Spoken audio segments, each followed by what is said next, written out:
And I'm rolling. Hi, I'm Ron. Welcome to my lunch break video. Today I'm going to be talking about the differences between DMT and Jesus. And there's a fellow who asked a question, what's the difference? DMT. And I'm just going to go with hallucinogenics for 200.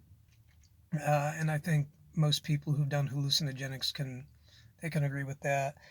Because I've done a variety of hallucinogenics. I haven't done DMT. However, I can speak with some authority because I have met Jesus and seen him once face to face. He wasn't happy with me, and he didn't come down hard like a hammer. He was actually bummed out like a best friend, and that's what kept me from being crazy. But that's a story for another time, um, and maybe part of this as well. But when you do DMT or hallucinogenic, you are you're doing a drug and it's taking you somewhere like a roller coaster ride. Once it's in gear, you ain't getting off that ride and you're going somewhere maybe good, maybe bad. Don't know. And the common thread in these stories is there's usually what people call ego death or a threat to the ego where you experience a dying and then you off then meeting certain kind of deities. There's not a consistent one. But there's a lot of times where they'll say, I've met God or a being or something like that.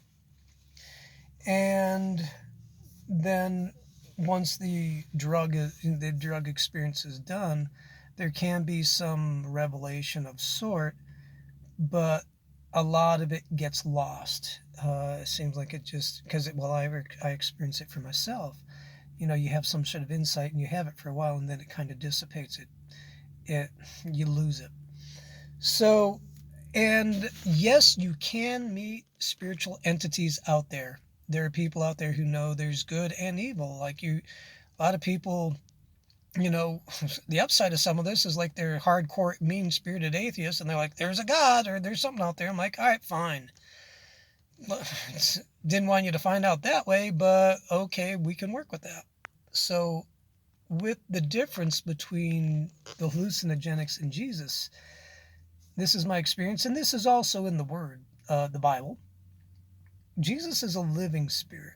And what I mean is, like, he's a dude. He was a man, is a man in heaven, seated in heaven, pleading our not so much pleading our case because that the case we won the case if you're with Jesus when he took the cross and when we asked for forgiveness we got it, and then it's not just about forgiveness, it's about restoration of a supernatural relationship that was lost in the Garden of Eden between Adam and Eve and God, and that's been restored through the cross of Jesus by faith that operates exclusively in love.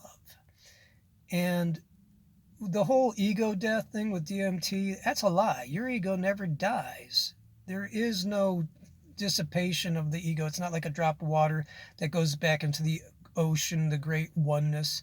Sorry, this is the way Jesus is. Like, I am the truth, the life, of the way. I am the one. There is no other like me. I'm the singularity from which all things come, and you come from me. Now, there's been a problem in the past, but the cross resolved that.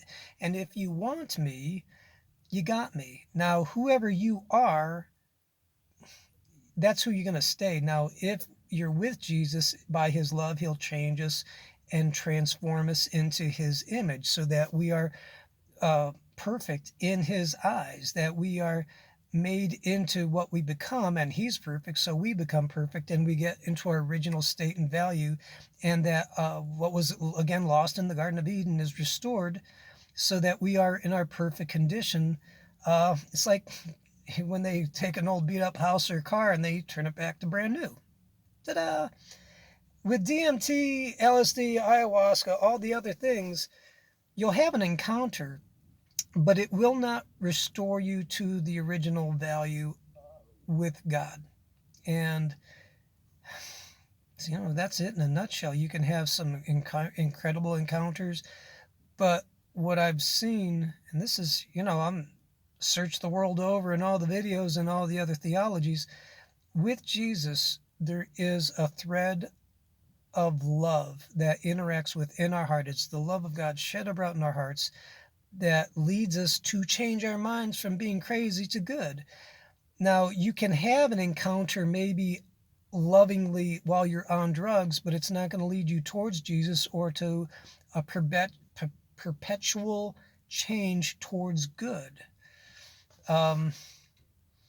Because I know this one fellow, he was in love with, like, when he was doing ayahuasca, he was in love with this dead armadillo.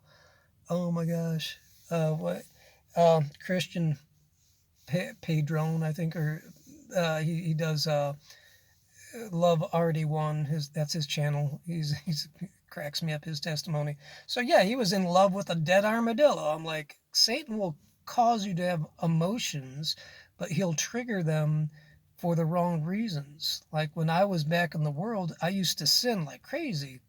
And when I sinned, I would get rewarded for it.